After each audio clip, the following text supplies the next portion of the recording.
listener production. Hey, it's Helen Smith here for The Briefing. Before we get into this ep, it does include strong themes of sexual violence and assault. This week, Sean Diddy Combs was arrested in Manhattan by federal agents and charged with sex trafficking, racketeering, and transportation to engage in prostitution in the United States. The indictment alleges that Combs abused and exploited women and other people for years, including sex trafficking, forced labor, kidnapping, arson, bribery, and the obstruction of justice. As alleged, Combs used force, threats of force, and coercion to cause victims to engage in extended sexual performances with male commercial sex workers, which he called freak-offs. The rapper pled not guilty to all of the charges, but is now pending trial. In 2023, various bombshell allegations against the rapper were made, including a federal lawsuit by the singer Cassie. Her real name is Cassandra Ventura, a former partner of Diddy, claiming he had been physically and sexually abusive throughout their relationship. The allegations made ranged from physical abuse, rape, and forcing her to have sex with other men at her home in 2018.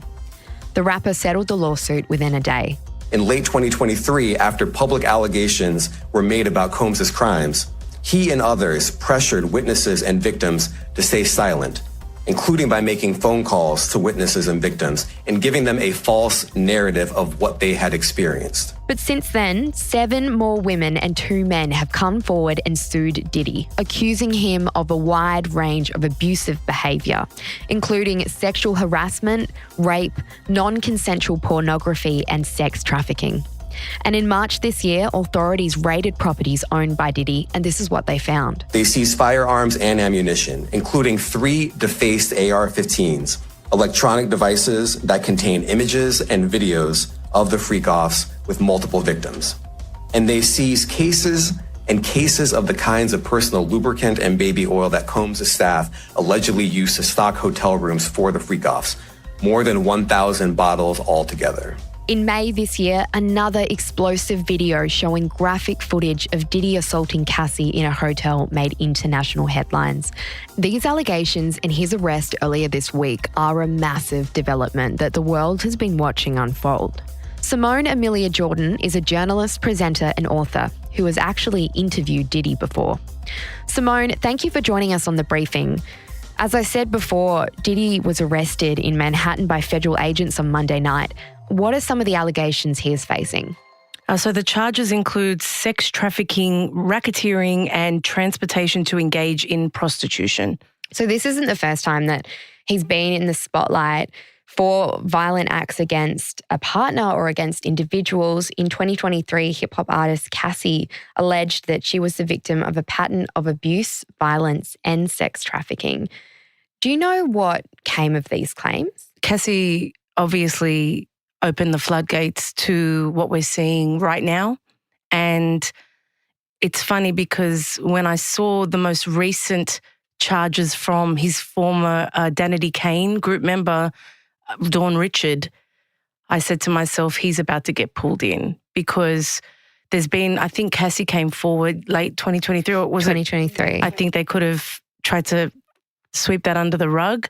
But then when Dawn Richard came out last week, it was like, this isn't going away. And I knew it was any minute for him to be arraigned as he has been now. I'm really disappointed, Helen, as a hip-hop fan.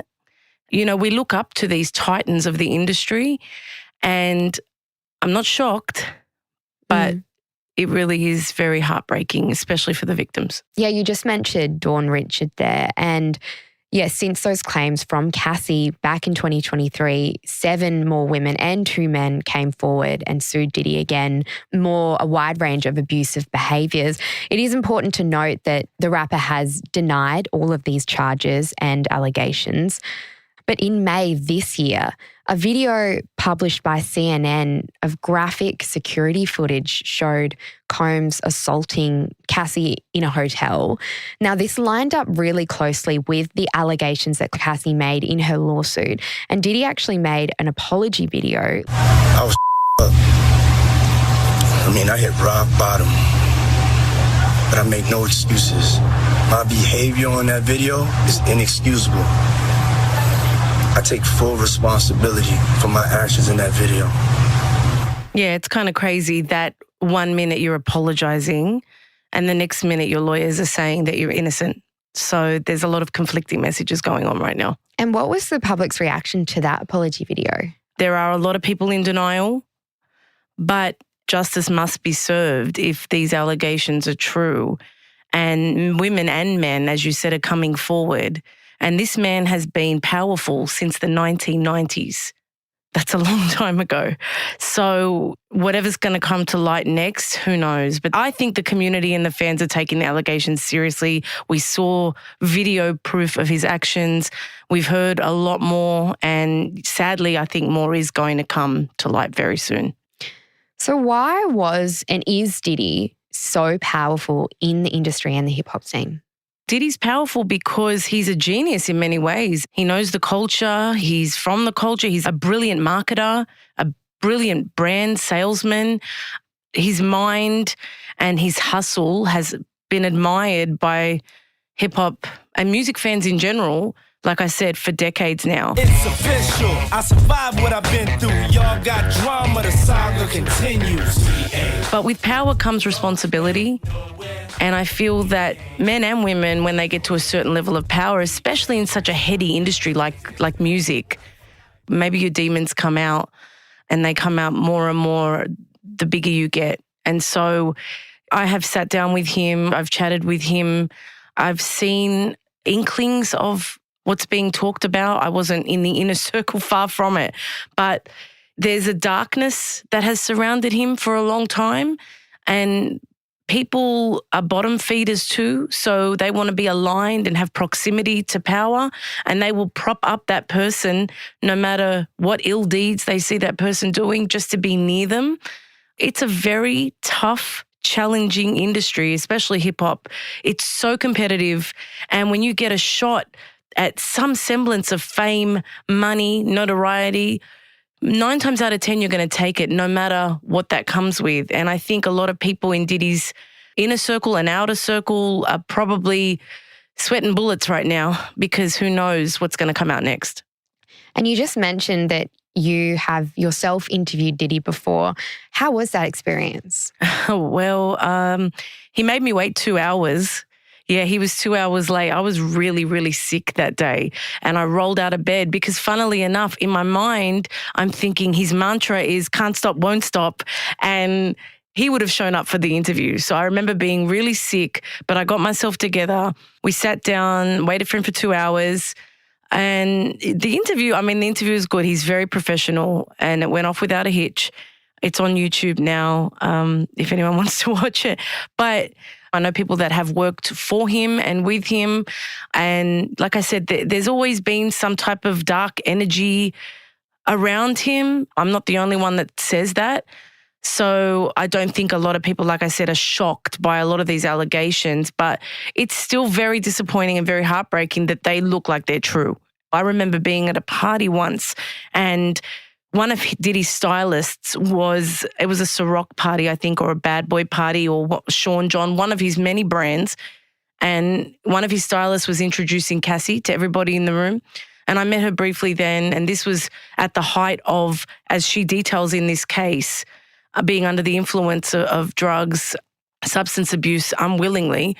And yeah, I could tell something was off the minute I met her back then. She was very young, but we were all young. And like I said, this proximity to being near the best of the best, it's alluring and it can get you in some very dangerous situations. So my heart goes out to anyone that's been affected by this.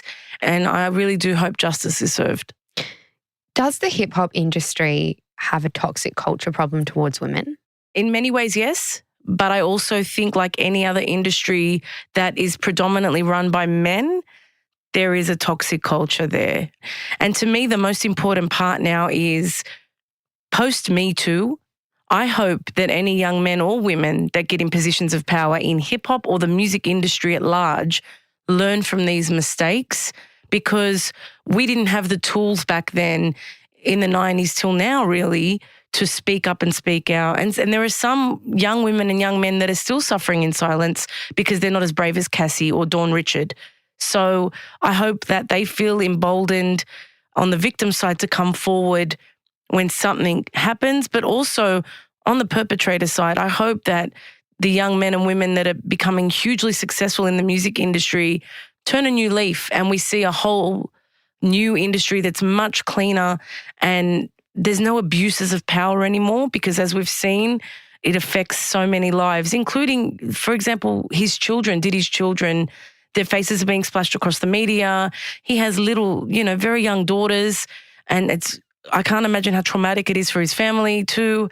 So I just hope we see brighter days ahead for hip hop and for the music industry, learning from these lessons. So what's next for Diddy now?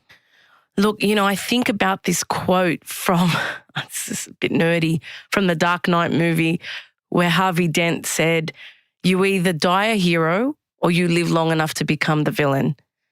And he's absolutely endured long enough in this industry to become, he's like the penultimate villain in hip hop right now. Like I said, this guy's career has been going since the early 1990s, and he's responsible for so much greatness. He brought us so many great artists, but there has always been a very negative undertone to his entire career trajectory, starting out from when he was promoting concerts and there was some issues there at some concerts that he threw in the 90s where a couple of people died in a stampede at a college. Like, he really has had a shadow follow him throughout his career, and I feel like it's catching up to him right now because he's definitely going down in flames. Simone, thanks for joining us on The Briefing. Thank you for having me, Helen. That was Simone Amelia Jordan, journalist and author there, and it was really fascinating to hear her personal experience with meeting Diddy from when she interviewed him almost 16 years ago now. And thanks for listening to this episode of The Briefing. That's it for now. But before you go, we'd love it if you could share this ep with someone you think might be keen to hear it as well.